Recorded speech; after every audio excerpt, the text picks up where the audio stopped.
Right now, a video cue. Let's go to Catherine in Salt Lake City, Utah. Good evening, Susie.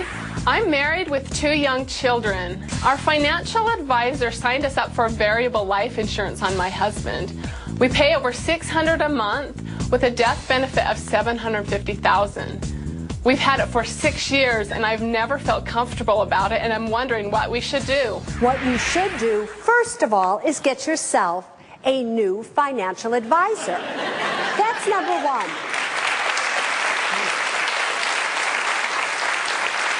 You know, Miss Orman here has a top 10 hate list of investments that she hates. And she hates them because they literally do absolutely nothing for you, and they do everything, in my opinion, for the financial salesperson that sold them to you. And variable life, universal life, whole life insurance, that's probably on the top of Miss Orman here's top hate list. So, the only type of life insurance that you should have, in my opinion, is term insurance. Insurance that's good for a specific period, a term, usually until your youngest child is 23 years of age.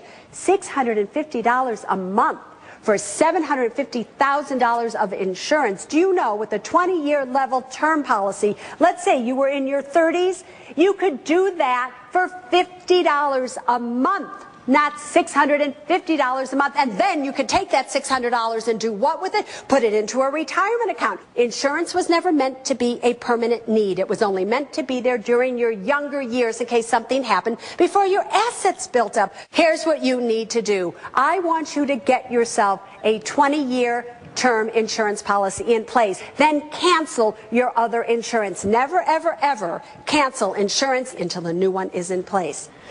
And like I said, get another financial advisor.